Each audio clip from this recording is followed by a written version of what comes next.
Hello chess family, it's me National Master Jesse James, and today we are going to be learning how to play the Smith-Morra Gambit, or at least learn the setup for it. It's a very good opening that gives you really good attacking chances for just a pawn, and I'm going to be going over a whole series of this for the decline, for different variations, the Scheveningen, if they tried to Fianchetto, everything and anywhere in between. So if you do have any questions, please let me know. I will try to keep these as short as possible and also do a review of a game that is supposed to be a good example of it. The first one is just going to be a for fun chess game, well, that really I think shows a lot of strength behind the opening. Let's go and take a look. So when you play the Smith-Morra Gambit, we're going to be starting off with pawn to e4, pawn to c5. This is against the Sicilian opening. And here we go. We play pawn to d4 here, saying, please take my pawn over here on d4. Now, don't get me wrong. There's a lot of ways to try and decline this, but most people here are just going to go ahead at least and take the pawn here. And here, the Smith-Morra starts with pawn to c3. And, well, again, there's some declined versions of this, like pawn to d3, or even maybe d5 or knight c6. They just kind of develop their pieces. With that being said, hopefully your opponents go ahead and do play the accepted version and play pawn takes on c3. And here we play knight takes on c3 here. One of the great things about this opening is, well, for the most part, white always develops their pieces to the same squares each time. The knight typically goes to the good square, bishop, bishop. There's one variation where your bishop will be going to a different square. With that being said, I'll go over it whenever I have to. And this one, we're going to be taking a look at a very basic setup when black is going to be playing pawn to d6. Now, so these are some of the best variations for white because, well, in these ones, the bishop will go to c4. And, well, with the pawn on d6 here, it's going to leave that diagonal open so we can attack the weakest pawn next to the king. So, black is going to go ahead and play a very typical move here, knight to c6. And remember the rule, develop knights and 4 bishops.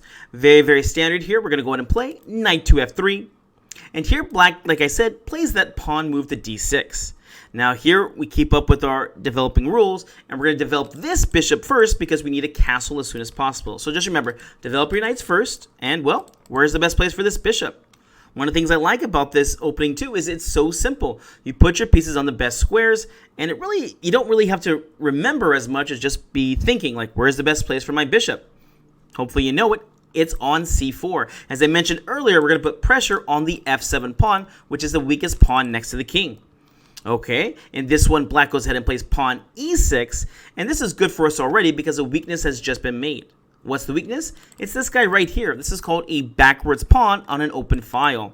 And, well, we're going to be taking advantage and making this pawn definitely a target for us. All right, what do we do now? Well, let's castle as soon as possible. So let's go ahead and castle. Again, in mostly every variation, it's always going to be the same here. Here, black goes ahead and plays pawn a6, another very typical move here. They're going to go ahead and try to expand on the queen side, which is okay because the bishop will just be able to run back to b3 if needed. Now here, we do have to do a little memory, and remember, we have to develop the queen here first after we have castled. So where do you move the queen to? Well, there's only really one good square for the queen to move to. Do you know where that is? If you take a second here, you could kind of look around and look for it. But here, the best place for your queen is actually going to be on e2. It's out the way, and this goes up with the next plan of developing the rook to go to the open file to go ahead and attack the backwards d6 pawn. And here you have to be very careful about where you place your queen to because there's really not that many good places. For instance, something like queen b3, not a good move. Here, black can already try to make some trades here with a nice little fork. And you have to be careful. What about queen to a4 here? Well, b5 is the idea. We can't do it just yet because, well, there's a pin here. But again, the queen can become a target with something like, I don't know, bishop to d7 developing with a threat, and b5 another way to do it. And, well, what about queen to c2? You have to be careful as the c file can be used to harass your queen. Typically, one of the good ideas in the Smith-Morra is to harass your opponent's queen. Here, our queen's going to be under attack later on. So with that being said, the queen typically goes to e2 here, and it also goes ahead and x-ray attacks for the king over here. Sometimes we're going to be playing knight to d5 for a sacrifice, and we definitely want to take back with the pawn to go ahead and do a discovery against the king. Okay, black goes ahead and plays another typical move here, knight to f6. Now this is definitely not a very good move for them. That's why the knight g e7 variations are so popular, and I think definitely one of the refutations to this Smith-Morra opening. Because, well, when you play your knight to f6, there's going to be e5 ideas. With that being said, we don't play it just yet. We want to go ahead And, well, we're going to go ahead and develop with the threat. What's the move here? Develop the rook. Where does it go? Hopefully you remember, it's going to go to d1 here. And now we see e5 is actually a threat because it's going to be put in a pin. The pawn cannot take, or else the rook will then take the queen. All right, next one up. What do? Queen to c7 gets played, and you're going to learn in a lot of these variations, attack the queen. In fact, I'm going to do a video about different places where the queen moves and how we harass it.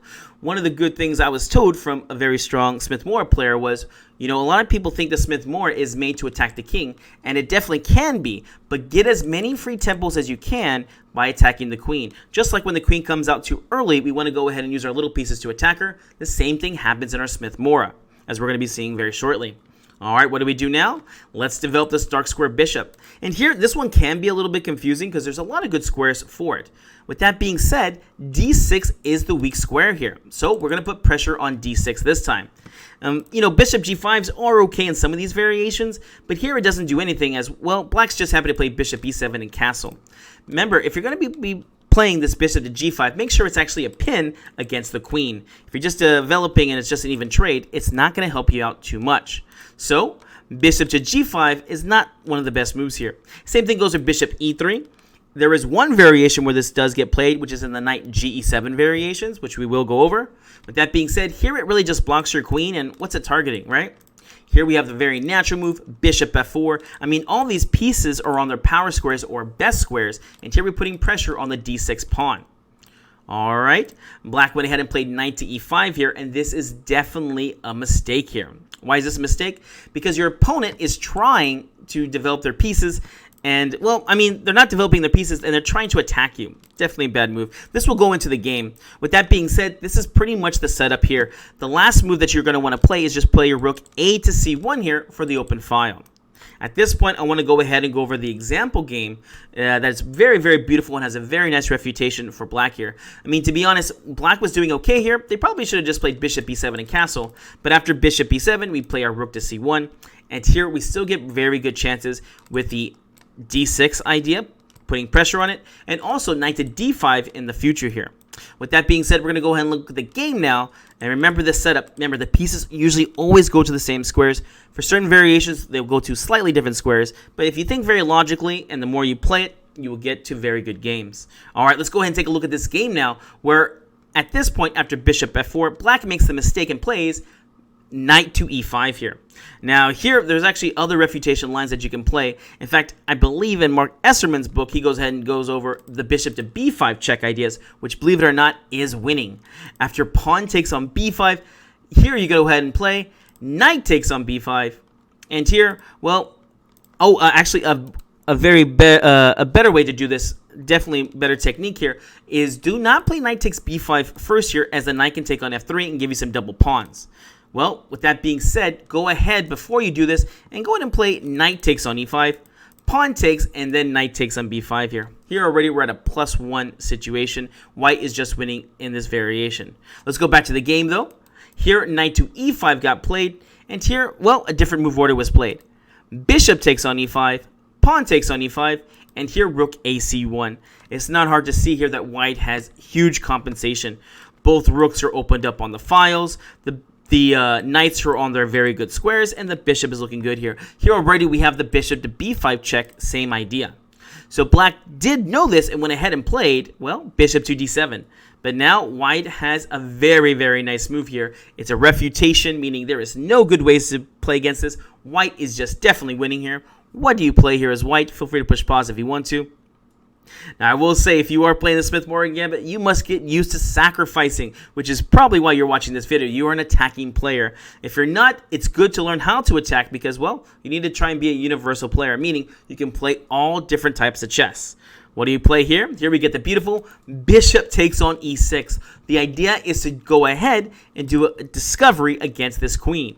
If you play something like bishop to b3, it's a little too slow here, and, well, computers are already saying you can just play rook over to c8 here. So something like knight to d5. Queen takes on c1. I'm going to trade my queen for 2 rooks. And you know what? I should be able to go ahead and castle here. And, well, black is just in a better position now. After something like knight takes f6 check, g takes. And here, well, you don't want to take back on c1, as after rook takes on c1, I think the only good move you can try is like bishop to d1. Oof. And now black is just going to be attacking you with his little pieces. Bishop to b5, queen to d2, and look at this amazing move here. Bishop to h6. This is going to happen whenever you have these very big weaknesses, which is definitely the back rank here. All right, back to the game. Here, bishop takes on e6 got played, and you can definitely play something like rook c8, but here we made a concrete threat.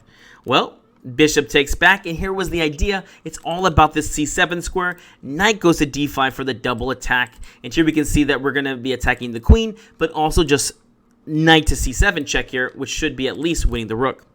Black went ahead and played queen to b8, knight to c7 check, king to e7, queen to d2, a nice little move right here. Remember, do not just attack and keep going for it. When you see a good move, look for a better one. Here, queen d2 goes ahead and lines up to play queen to d6, check and mate. Oof, black was just in a terrible losing position. We're already at +7 here. Knight to e8 got played, seeing if maybe we can make a trade or at least cover the checkmate square over here. But oof, look at white here. When you see the good move, look for a better one. Knight takes on e6 was played. F takes on e6. This is done so that, well, you can have an escape square. And, well, if you do play king takes on e6, it's a forced checkmate in 3 here. Do you want to see if you can figure it out? Feel free to push pause. All right, hopefully you push pause, try to figure it out. Here we get the beautiful queen to d7 check, king over to f6, queen to f5 check, king e7, and rook to d7 for check and mate. All right, back to the game. After knight takes on e6, F takes on e6, and here it's again just pretty much a forced mate here, if not just losing material. And again we play queen to d7 check, king to f6, knight to g5 got played here. Look at this beautiful move here. It's saying, come on, take over here, because we're going to be forcing the king over to our territory where we got some good pawns and our rooks and queens to checkmate over here. And well, if you don't take, you're just losing. So king takes on g5, queen takes on e6. This king cannot run backwards now. You see he's cut off from these squares. So it's just forced checkmate. We got some rook lifts over here. Black does their best. Knight to f6, and now it is forced checkmate. Well, at least for computers in 18 moves. And, well, it's going to be a little bit less than that because, well, humans are not going to be as strong when it comes to defending like this. Queen to f5 check. King to h6, rook to c3, bringing that rook left in to play rook to h3 for checkmate. This king is just on the ropes here. Here he tries one of his few moves, queen to e8. If you try playing something like g6, just queen takes on f6, and rook h3 is going to be leading to some nice mates. So queen to e8 got played, trying to guard with the queen and the knight. But alas, there is a beautiful refutation to this. Rook h3 check, knight to h5, and now here we go for the checkmate, pawn to g4. Here black went ahead and played pawn to g6, and look at this beautiful mate. Feel free to push pause if you want to see if you can figure out this beautiful checkmate. Now there was a few different checkmates here to play, but here I like the one that was played by the player, which was rook takes on h5 check, pawn takes, queen to f6 check, queen to g6, and now checkmate in 1. What do you play? g5 here for a beautiful mate. Here, well, of course you cannot take because you're in a pin, and king cannot take because the queen is defending the pawn. This is a very, very beautiful checkmate, and well, I hope you enjoyed this game. Guys, go ahead and give us a like and subscribe, and we'll see you in the next video.